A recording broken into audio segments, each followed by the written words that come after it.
You're going to wake up one day and you're going to feel empty as hell, and it's going to hurt. And you're going to be questioning, why is it that nobody takes care of me the way that I take care of everybody else? And I'm not just talking about the regular day-to-day shit that a lot of us women do.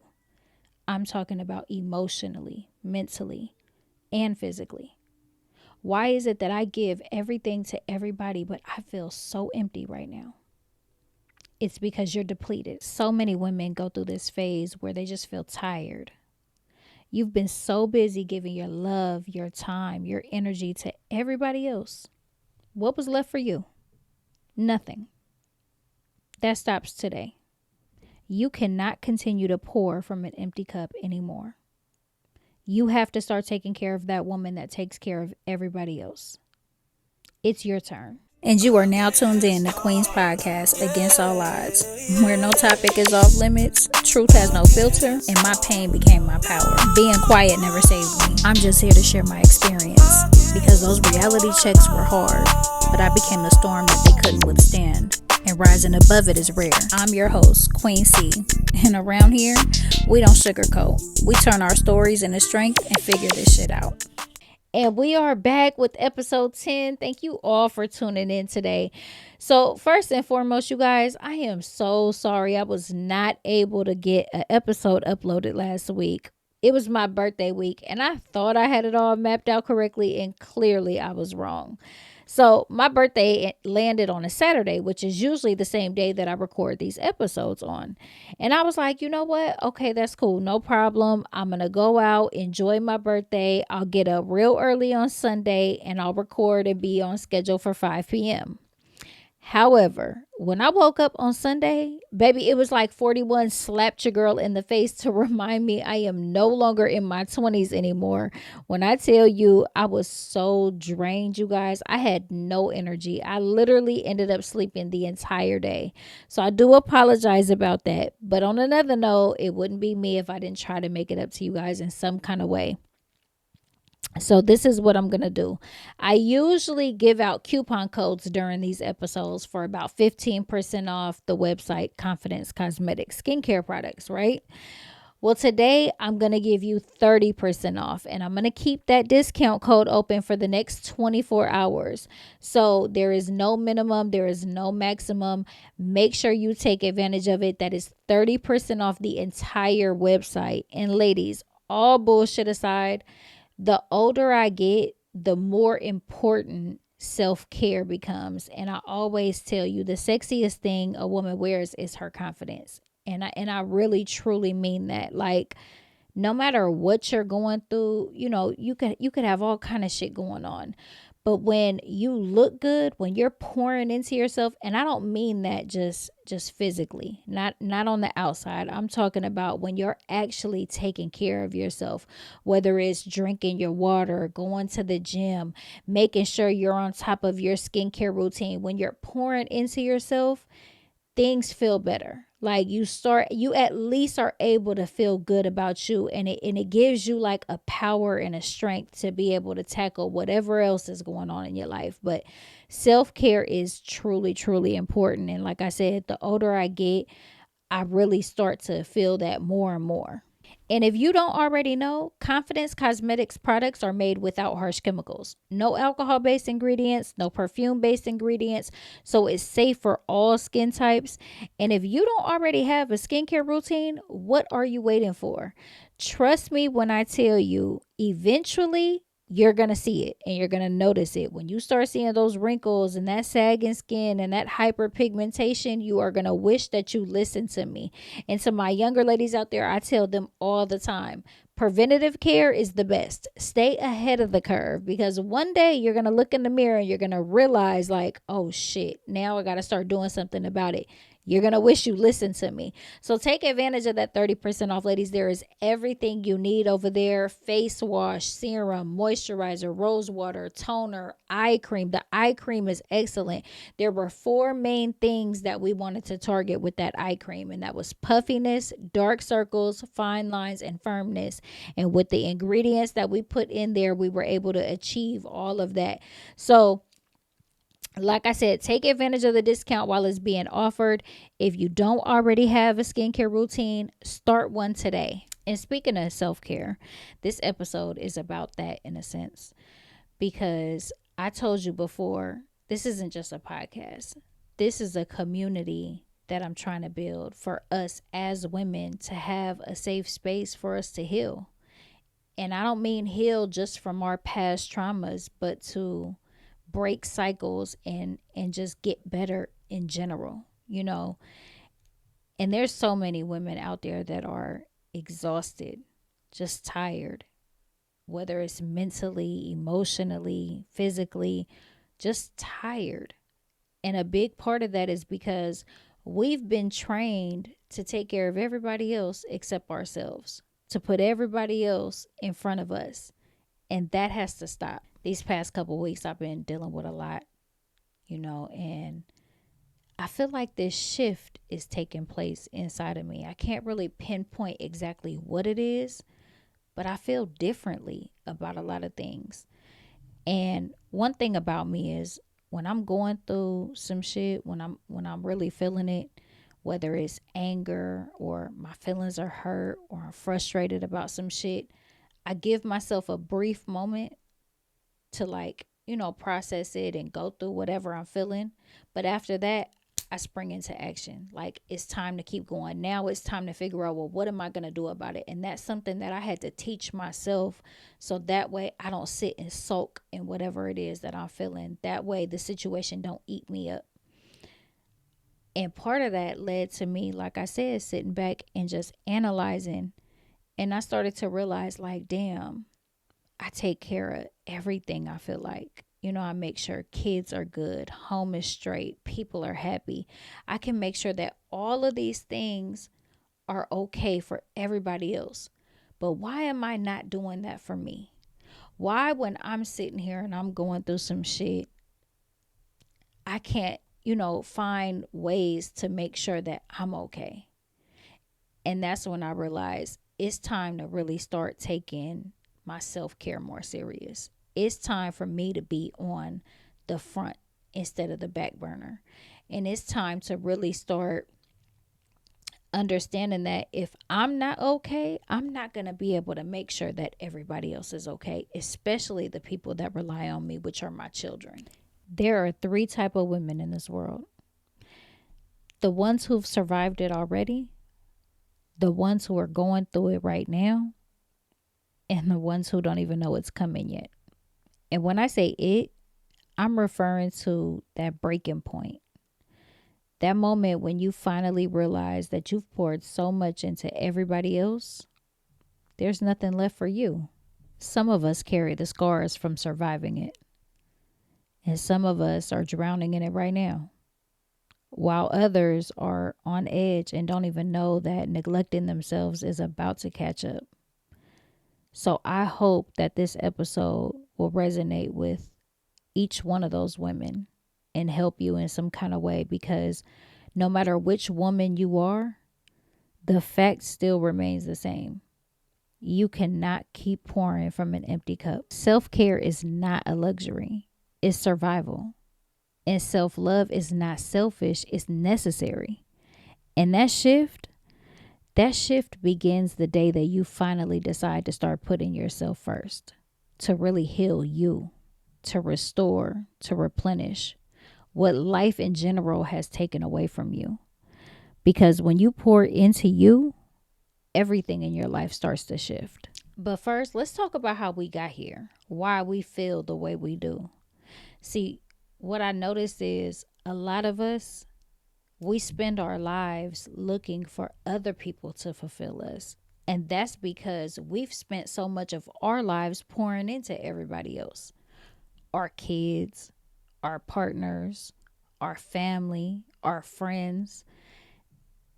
And somewhere along the way, we start believing that they're supposed to pour back into us. But when they don't, when they can't, it starts to feel heavy. It's almost like it's unfair. And that starts leading to us feeling the resentment. That's when it starts to grow. And now you have all these feelings of like, damn, who's there for me? I'm there for everybody else, but who do I really got that's pouring into me? And it's almost like you start feeling invisible in the very same places that we've given the most of ourselves to. And that's the cycle that we have to break. Because the truth is, no one else can complete you. You have to be the one to do that. And I know it's hard to hear, but I'm not going to sugarcoat it. That love that you give out to other people, you owe it to yourself first. Because that love that you're waiting on from other people, it may not never come. Not the way that you need it, and damn sure not the way that you give it. If it was, you wouldn't be feeling the way that you're feeling right now. One of my biggest disappointments in my entire life came from me expecting a me from other people. And that shit cut me deep as hell. To show up for people over and over, to ride for them in ways that they never rode for me. That shit, it hurt like hell. And then to finally realize that they would never give back the way that I gave to them. That shit broke me in ways that I didn't even know I could break. See, I always thought loyalty meant reciprocity. I thought that love meant consistency because that's the way that I am. I move with the mindset of, if you got me, I got you. We're locked in. And that's forever. You will never have to question where I stand. But what I learned the hard way is that everybody's definition of loyalty is not the same. And the way people value those things is not the same. When I'm dealing with the person, I go out my way to make sure that they know they don't have to question me. They don't have to question my loyalty. They can feel my love. I feel like I earned those places in their lives because I'll go above and beyond to make sure that you know where I stand and you know what I feel. So when that doesn't come in return, it really, really hurts. And it'll cause you to really like, you will feel betrayed in a sense. And then I had to realize that everybody's not built like me. Everybody's not gonna pay attention to the small things. Like I'm very much one of those people that I can remember when you gave me a plate of food when you didn't really know that I didn't have it like that. You know what I'm saying? I come from a background where at one point everything I owned could fit inside of a small bag.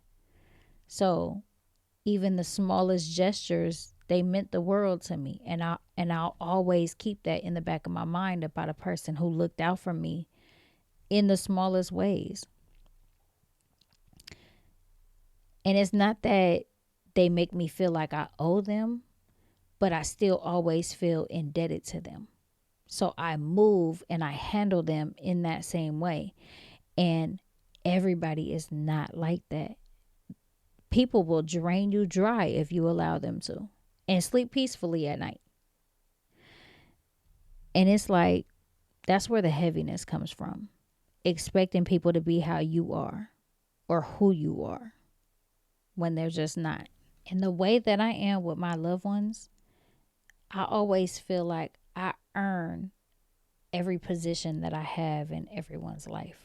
I don't never expect anything to be handed to me. I don't expect somebody to just automatically be loyal to me or automatically want to help me or do things for me. I don't expect anyone to give a fuck about me until after I know that I've played the role of showing them I'm worthy of that. And that goes for being a good friend, a good mother, a good sister, a good wife. In every aspect of my life, I feel like I earned those roles. And even when I initiate that, I automatically think it's going to come in return because this is the mindset that I have. until you finally realize that everybody is not built like you. Everybody does not value those relationships the way that you do. So therefore, just because you're there for them when they need you, or you're there for them to lift them up and make them feel better, or you're there to put smiles on their faces, does not mean they're going to do the same in return. And when you finally face that reality, it's going to hurt. But again, there is power in the pain, because at some point you're going to reach a phase where you realize you got to give it to you first. Everything that you work so hard to be in everybody else's life, it's time for you to give it to you. So that way, in these moments when we feel like this, we won't have to count on anybody else, because we got us. You be everything that you are to everybody else to you. Because at the end of the day, the only person walking this earth that you can 100% for sure, without a doubt, say that has you is you. That's the only person. Anybody else, it could be anything.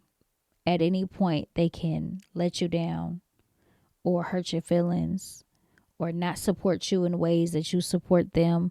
They could do anything. But the only person that 100% for sure you can count on, no matter what, is yourself.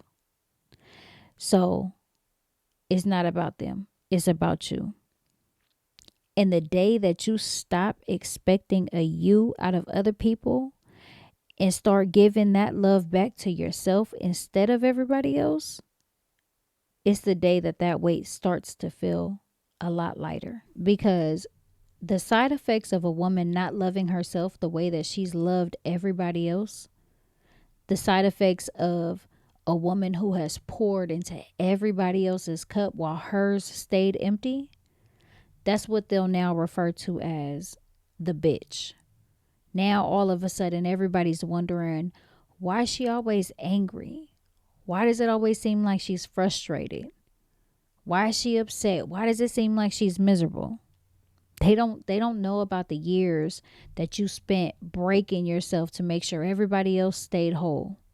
They don't know about the nights that you laid in bed and cried because you were so busy being everything to everybody else and nothing to yourself. What they call attitude, it's really just exhaustion. And what they might think is bitterness, that's really just a woman who gave everything until she had nothing left and then kept giving anyway. But the truth is, that version of you, it doesn't come from nowhere. It comes from neglect, and not just the neglect of others, the neglect of putting yourself last. That's the cost of it. I told you guys in episode 1, my mom, she suffered from mental illness. And, the older I get, I do a lot of reflecting and a lot of looking back. And what I feel was very detrimental to her mental health was the fact that she was depleted. She never had anybody like pouring into her as a woman, just loving on her. And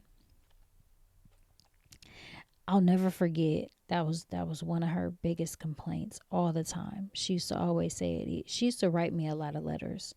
My mom was a person who liked to write. And it's crazy because I'm the same exact way. I love writing. But when she would write me, she would even say it, I take care of everybody, but I'm waiting on someone to come take care of me. And she kept these journals. And I read them after she passed. And it just gave me so much understanding as to how she felt. But it was also, really, really sad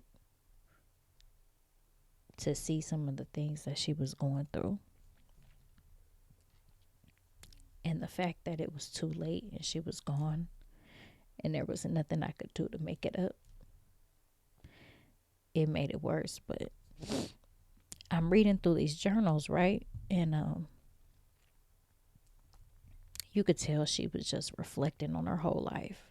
She's going back to when she's a teen, and she was a really good sister. She was always very, very supportive of her family, there for everybody. And even I remember when we were younger, she would show up for everybody. She loved all her nieces, all her nephews. She was just always present. She was always playing her role as best as she could. Whatever she could do, she did it.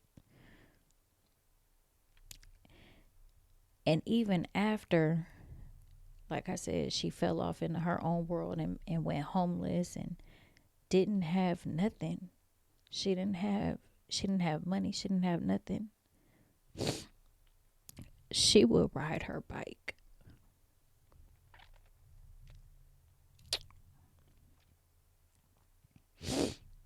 She would ride her bike to deliver birthday cards to whoever's birthday it was in the family, just to make sure that they knew that they were thought about, just to make them smile. I remember getting mad at her one time because she rode her bike on the freeway. And I was like, that's not safe. You don't do no shit like that.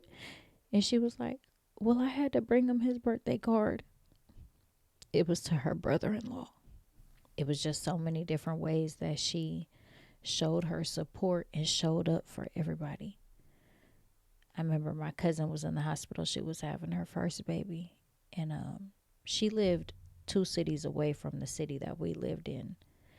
My mom didn't have a car at the time. And we're all at the hospital. And my mom shows up. And I'm like, Mom, how you get here? And she was like, oh, I rode my bike.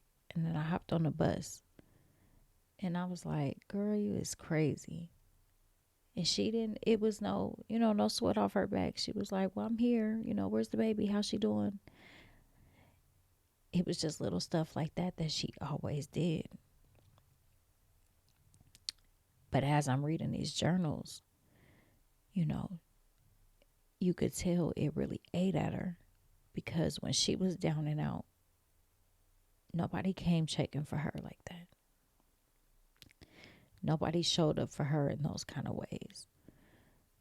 Like, as a family, everybody kind of did a little something for her here and there, but actually pouring love into her, she didn't feel it. And she talked about that a lot in those journals. And that's my point. Like, you got to make sure that you're pouring into yourself, because no matter how much you do for everybody else, if you don't have that self-love, it can cause you to be in a really dark space. And you don't want to be looking back later in life and think like, damn, I wasted all that energy on everybody else and I feel empty inside. My mom, I told you guys, she went to the hospital with a stomach ache, and she was gone in 7 days exactly. But while she was in the hospital, my dad came in the room. And her and my dad, man, they had such a crazy relationship. And he caused her a lot of pain. But I don't think it was intentional. My dad was just overall, he didn't know how to love. He didn't know how to love at all. But he loved her. His love just was very toxic. But their relationship was just crazy. It was some shit that you would probably see in the movies. But anyway, on this particular day, it was the day that it had finally hit me. For the first couple of days at the hospital, I was very strong. I was the one communicating with the doctor. And on this particular day, he told me, like, it's not even, it went from 3 months to 3 weeks to, if you don't want her to pass here, you got to get her home now. And it was that day, that morning, when he told me, like, if you don't want her to pass in this hospital, you got to get her home. And that's when it hit me. And I went back in her room, in the hospital room, and I laid in the bed with her. And I broke down.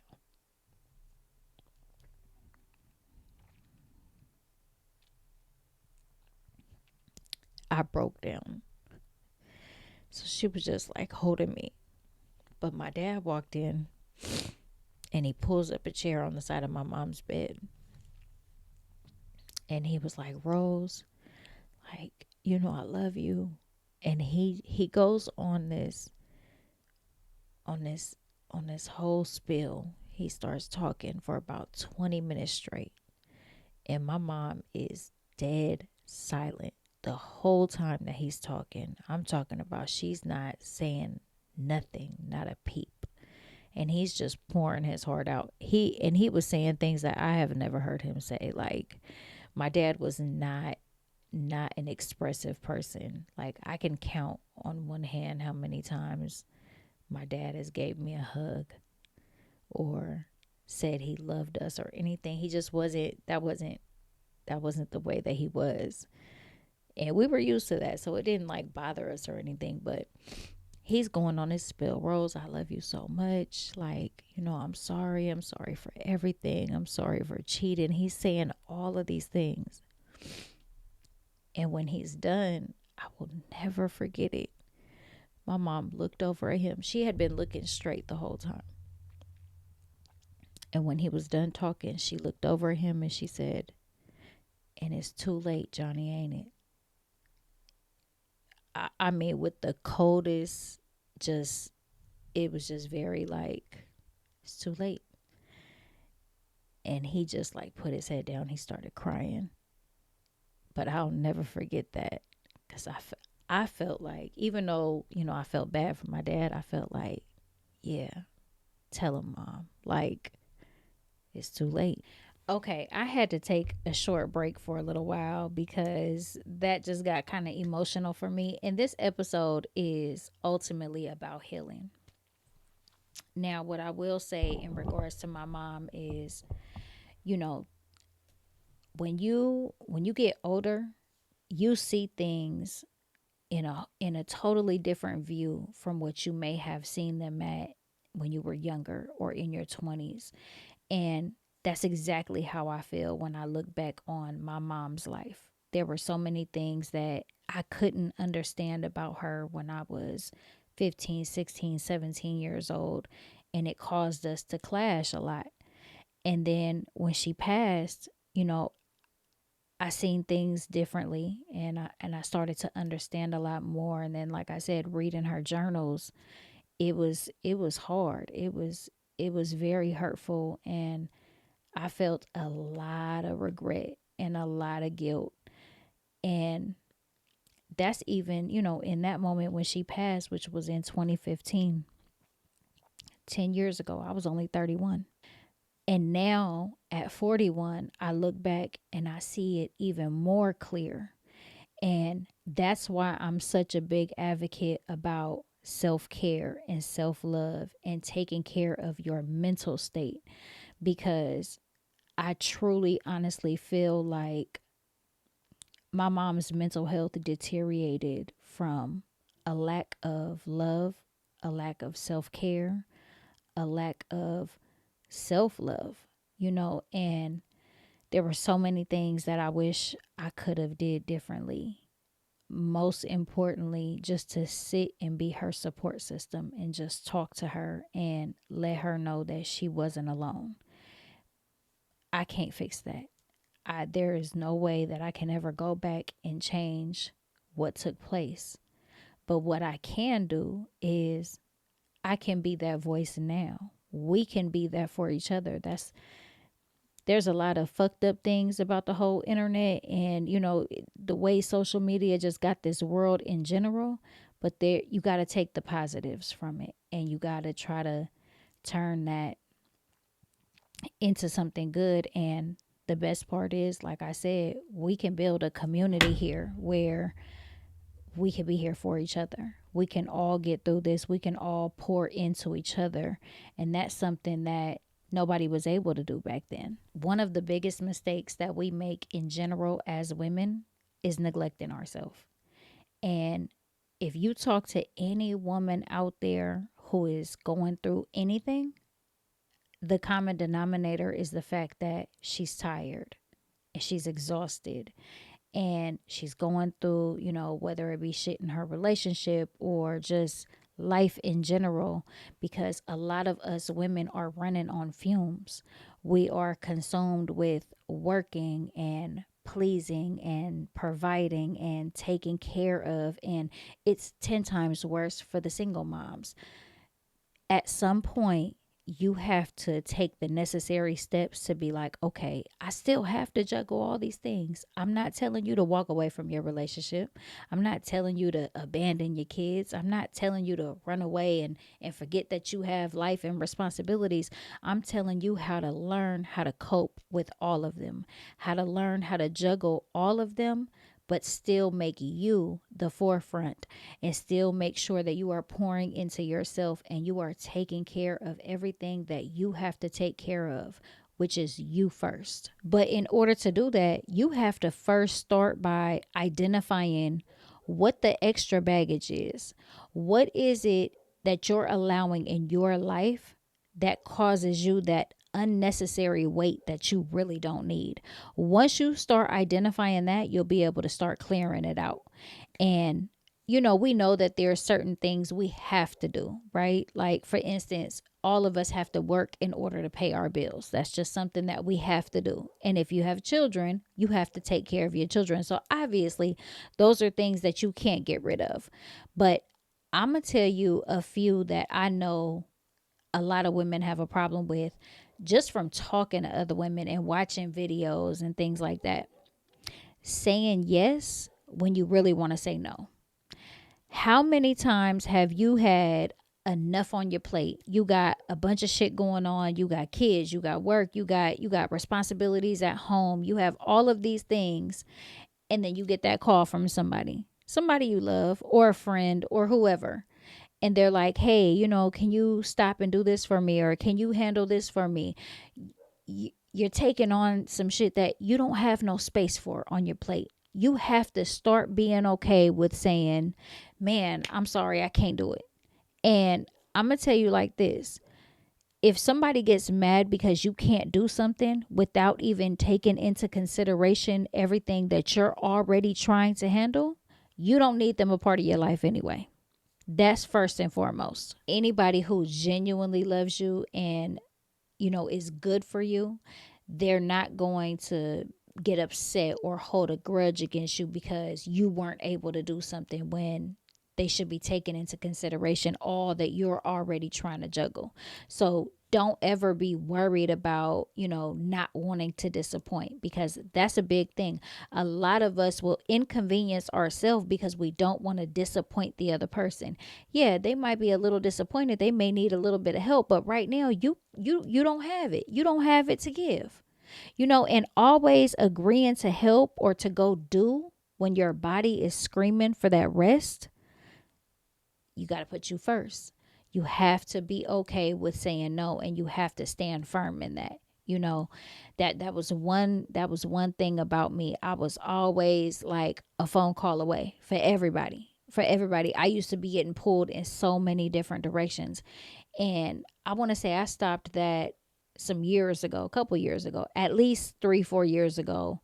I just started being okay with being like, no, I can't. I don't got time. I cannot do it. It is what it is.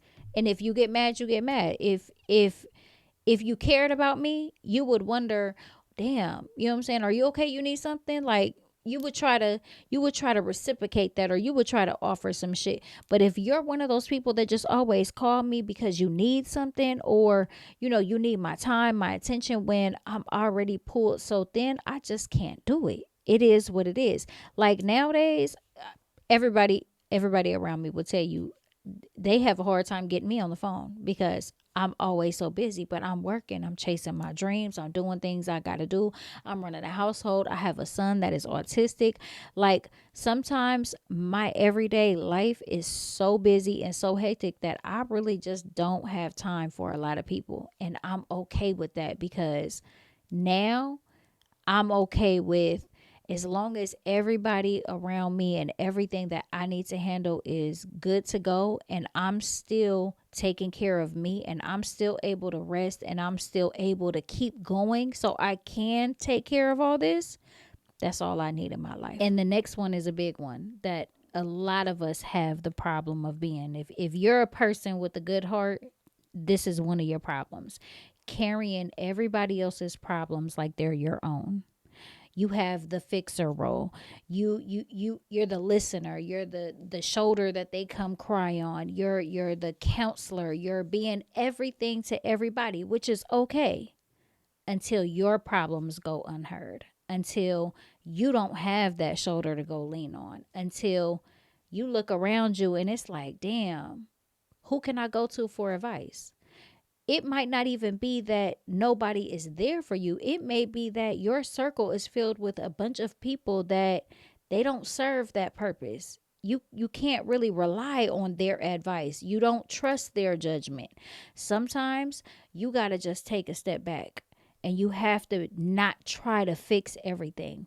Some of us have that's in our personality. Our natural personality is to just want to take care of and fix and problem solve, and you got to ease back from that.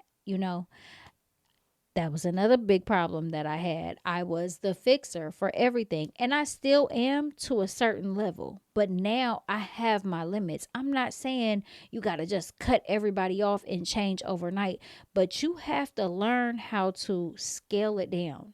You cannot be everything to everybody. Next one is going to cut. And some of you may not be ready to actually face the reality of it, but you have to come to terms with not being okay with continuing to pour love into somebody who doesn't pour back into you. And it's hard. It's hard when you are in love with somebody, or you love somebody, could be your best friend, could be, a family member. When you love somebody and you love them a lot, it's so easy to overlook all of the imbalance. But that imbalance will drain the shit out of you. Do you hear me? It slowly drains the life out of you. When you are pouring love or pouring loyalty or just being dedicated, you're constantly there with patience, forgiveness, and just giving energy to people that don't give that back to you. Learn how to start taking those steps back, because that means they're not good for you. They're not healthy for you. I'll never require anyone around me to be perfect, but what I do require is effort. I need to be able to see that you are willing to and trying to pour into me the same way that I'm pouring into you. I'm not saying it's always going to be equal. There may be several times where, you're able to pour into me where I'm not able to pour into you, or I'm pouring into you in ways that you can't pour into me. But as long as I see that effort, I'm okay with that. I don't want excuses though. I don't have any room in my life for that anymore. And that goes for everybody. Family is very big on that. How many times do you have family members where, they know you're the go-to person, but every time you try to go to them for something, they have an excuse, or they feel like, well, you're the one with more. I can't do it. You got to do it. No, it doesn't work like that. It has to be some type of balance in some kind of way. Like, I'm going to give you an example. My sister, she is she's the most helpful when it comes to the kids, right? She will come pick my kids up and, take them places. She'll do all the things.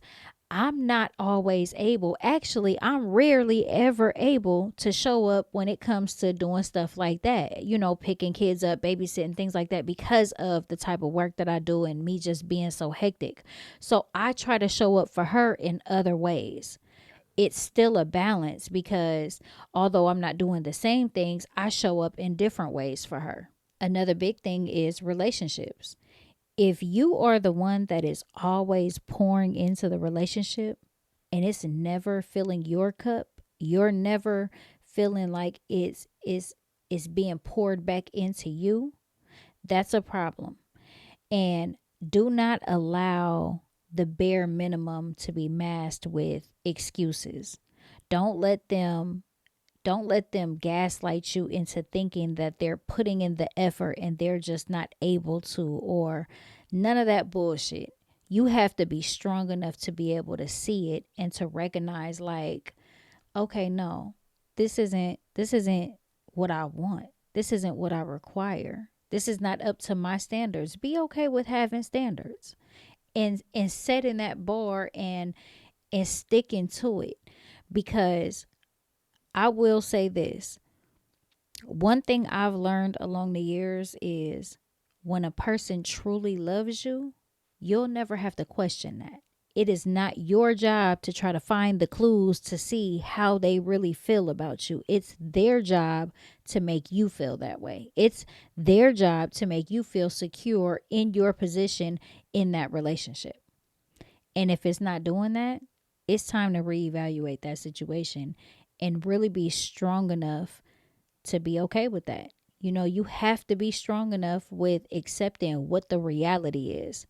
Don't be so in love that you're blind to it, or don't be so in love with the possibilities.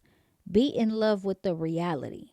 And if you're not comfortable enough to say that you're in love with how it is at that present moment, either something has to change or you have to be strong enough to let it go. And the last one that I'm going to point out is neglecting your own needs.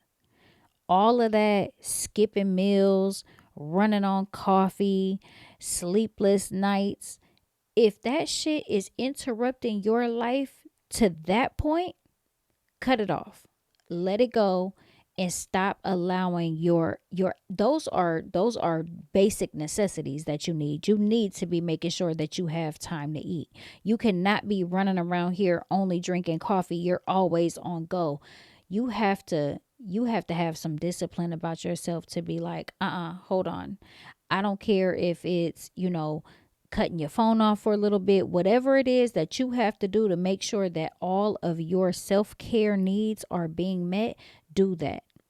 That includes your skincare routine. And don't forget, during this episode and for the next 24 hours only, I am offering 30% off the entire website for Confidence Cosmetics. Because as a woman, it is important for you to still feel good about yourself.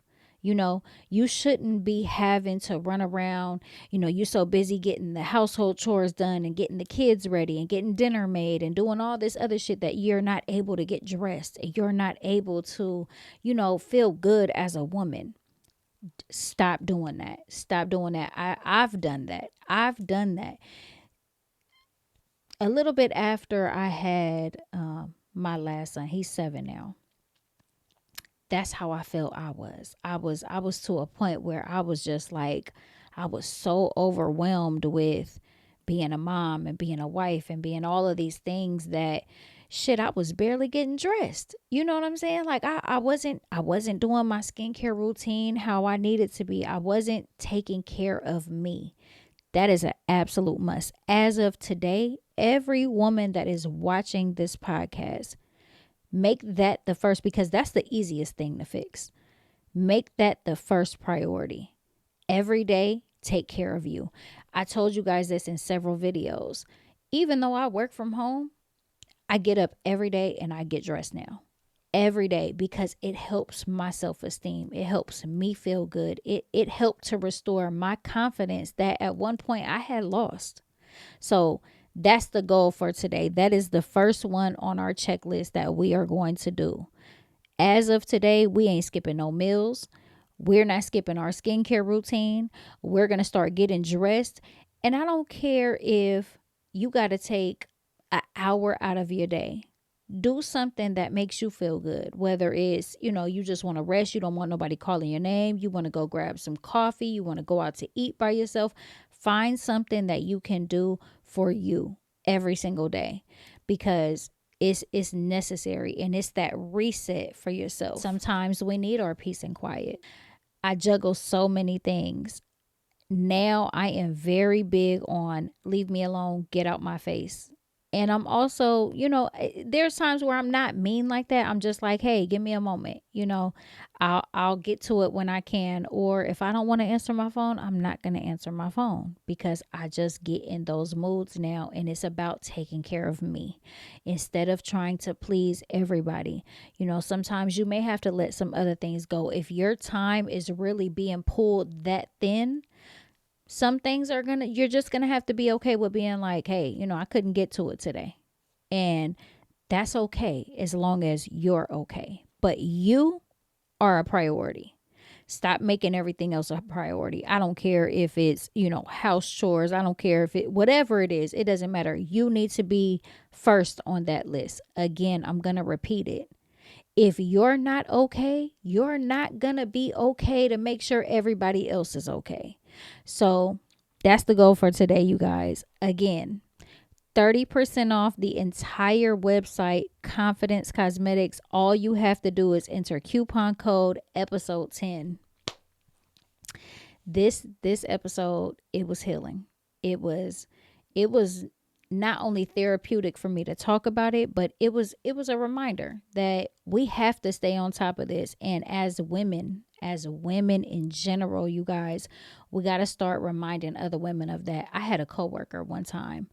I could just tell, like, every day she was coming to work, and you could just tell shit was real heavy on her. Like, it was just all over her appearance. And I'll never forget, one day I was like, girl, like, if you need to go out, you need to talk, like, let me know, I'm here. And she just looked at me, and it looked like she was about to start crying. And she was like, I just got so much shit going on. And I was like, yeah, but sometimes you got to just say, fuck it. Sometimes you got to just let it be what it is. And you got to learn how to just start prioritizing. And I hope that by the end of this episode, some of you who are watching have decided to start making yourself that priority. I will see you guys next Sunday, back on schedule, and I will not let you down. On another note, I do need everybody to make sure you like, share, and subscribe to the channel. Don't forget, I am trying to grow. This is not just a podcast. This is a community. This is a safe space. If there's any topics that you guys need me to touch on, or you feel like we should be talking about more, drop them in the comments, or hit that community tab and drop it there. I'm always in there. I'm going to respond. I'm going to read it. So anyways, thank you all for tuning in. I had a real good time this time. And that's a wrap for today. But I'm going to leave you with this. Never forget it's not too late. Your past doesn't define who you are. It's not how you start, it's how you finish. So keep going. This ain't just a podcast, it's a movement. So be a part of it. Like, follow, share, and subscribe. I'm building a space for everybody out there trying to rebuild what life tried to destroy. Us. Thank you for tuning in to QueenC's Against All Odds podcast. I'll see you next week with more truth, more tea, and more transformation. I'm out, y'all.